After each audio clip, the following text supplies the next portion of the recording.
माँ की ममता। एक गांव में दीना नाम की एक विधवा औरत रहती थी। रहने के लिए छोटा सा घर था। 2 बच्चे थे, शायद एक 5 साल का और दूसरा 3 साल का होगा। दीना का पति बहुत मेहनती था। वो दीना को किसी चीज़ की कमी महसूस नहीं होने देता था या कैसी भी हालतों में साथ नहीं छोड़ता था। कैसी भी परिस्थिति हो, दोनों साथ मिलकर सामना करते थे। पर कौन जाने किस पर कौन सा अनर्थ कब आ जाए। दीना के जीवन में ऐसी घटना घटी कि उसी घटना ने दीना के पति को दीना से छीन लिया। दीना को पति के गुजरने के बाद ऐसा लगने लगा कि मैं जिंदा तो हूँ पर मुझ में जान नहीं है। परिवार चलाने के लिए अब दूसरा कोई नहीं था सिवाय दीना के। इसलिए कैसे भी करके दीना ने अपने बच्चों के खातिर खुद को उस दुख से अलग किया। कुछ दिन बाद घर में जो था वो समाप्त हो गया। अब खुद क्या खाए और अपने छोटे बच्चे को क्या खिलाए, ये समस्या उसके सामने खड़ी हो गई। बच्चों के लिए दीना को अभी कुछ काम करना ही था।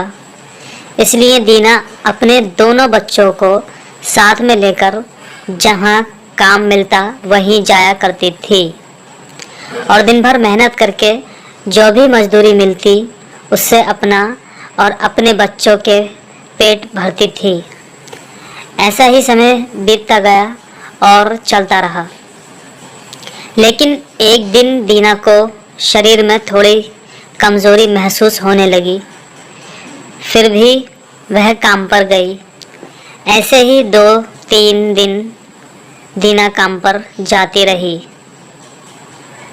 लेकिन उसकी शरीर की कमज़ोरी कुछ ठीक नहीं हो रही थी, बल्कि और बढ़ती जा रही थी। ऐसे में काम पर जाना दीना के लिए कठिन हो गया। दीना बहुत चिंतित रहने लगी। अगर काम पर नहीं गई तो मेरे बच्चे भूखे मर जाएंगे। उसी चिंता ने दीना को और कमज़ोर कर दिया। इतनी कमज़ोर कि उठने बैठने के लिए लकड़ी का सहारा लेना पड़ता था। इस कारण उसके बच्चे भूखे मर रहे थे। खाने को कुछ न मिलने के कारण और अपने बच्चों को भूखा मरते देखकर वह लकड़ी की सहायता से आज यहाँ से कुछ मांगा तो अगले दिन दूसरी ओर से कुछ मांग के अपने बच्चों को खिलाती, पर खुद भूखी सो जाती थी। ऐसे ही एक दिन वह खुद जान सकती थी, इसलिए अपने बच्चों को समाज के खाने के लिए कुछ मांगने के लिए गांव में भेज देती थी। कुछ समय बाद बच्चे 2 चपाती और थोड़ी सी सब्जी लेकर लौटते हैं। 2 चपाती से 3 जन कैसे प्राप्त होंगे, इसलिए वह 2 चपाती दोनों बच्चों को खिला देती है। वह बरसात का समय था। बिजली न होने के कारण घर में अंधेरा छाया हुआ था।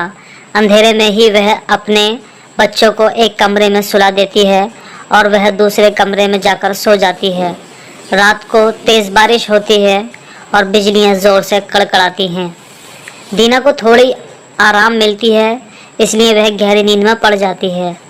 ऐसे में दीना को एक सपना दिखाई देता है। वह एकदम तंदुरुस्त हो गई है, काम पर जाती है। वह सोचती है अपने बच्चों को काफ़ी समय से अच्छा खिलाया नहीं, इसलिए वह अपने बच्चों के लिए चविष्ट खाना बनाती है। बाद में अपने बच्चों और वह साथ में बैठकर खाना खाकर सो जाते हैं। आगे सपने में दीना ने देखा उसके बच्चे जिस कमरे में सोए हुए थे उस कमरे का छत गिरकर उनके दोनों बच्चे मर जाते हैं।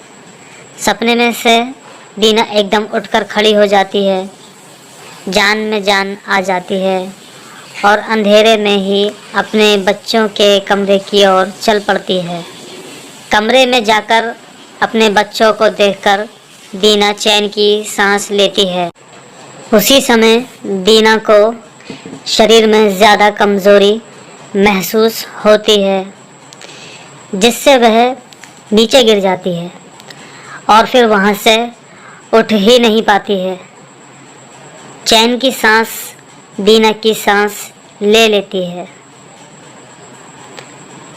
दोस्तों, यही होती है माँ की ममता, जो मरते दम तक अपने बच्चों के खातिर जीने का जुनून रखती है। दोस्तों, यह छोटी सी कहानी आपको कैसी लगी, अपने विचारों को हमारे साथ ज़रूर शेयर करें। धन्यवाद। दोस्तों, इसी तरह की और भी इंटरेस्टिंग कहानी देखने के लिए हमारे चैनल को सब्सक्राइब करें और शेयर करें। इस वीडियो को ज़्यादा से ज़्यादा लाइक करें, कमेंट करें। Please support me guys. Thank you very much for listening this video.